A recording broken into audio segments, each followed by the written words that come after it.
पद्मशाली शिक्षण संस्थेचे शिक्षक विविध मागण्यांसाठी शिक्षकांचे आमरण उपोषण।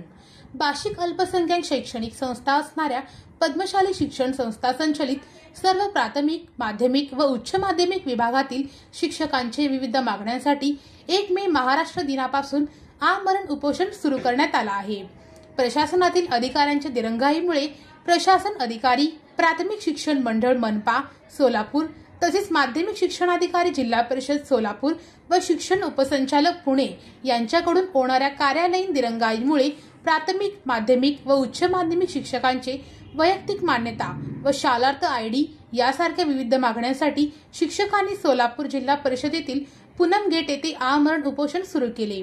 आज उपोषणाच्या दुसऱ्या दिवशी सर्व शिक्षकांनी आपल्या विद्यार्थ्यांचे भविष्य घडविणारे असतात याचा आदर्श पद्मशाली शिक्षण संस्थेचे शिक्षकांनी दाखविले आहे। आपल्या मागण्यासाठी उपोषण करत, शालेय कामकाज करत उपोषण सुरूच ठेवले आहेत। नमस्कार सर, माझं नाव चारुशीला भालेराव आहे। पद्मशाली शिक्षण संस्था संचलित संस्थेमध्ये आम्ही गेली 5 वर्ष मी कार्यरत आहे। माझ्यासोबत माझ्या शिक्षक बंधू भगिनी आहेत, त्यांची सुद्धा गेली 5 वर्ष 7 वर्ष अशी सर्व्हिस झालेली आहे। काही शिक्षक 3 वर्षापासून आहेत, पण ह्या शिक्षक जे आहेत तर यांचं वेतन चालू नाहीये सर। इथं जे आम्ही बसलेले शिक्षक आहे ह्यांना 1ही रुपया वेतन नाहीये।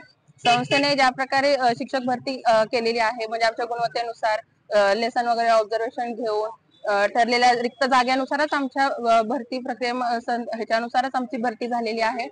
शिक्षक मान्यता यायलाच खूप दिवस लागले।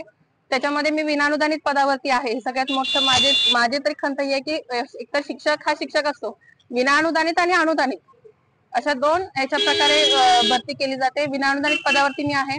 20% मान्यता यायला जवळपास 5 वर्ष लागले सर। आज 5 वर्षानंतर 20% मान्यता मला मिळाली आहे, परंतु माझा शालार्थ आयडी अजूनही आलेला नाही। मी आज बिना वेतन काम करत आहे। माझ्या घरातही माझा संसार आहे, परिवार आहे, न घरका ना घाटका अशी आमची स्थिती झालेली आहे। आणि शालेय कामकाजात आम्ही कुठंच कमी पडत नाही। आमच्या शाळेची संख्या भरपूर आहे, विद्यार्थी संख्या आहे। आमच्या शाळेत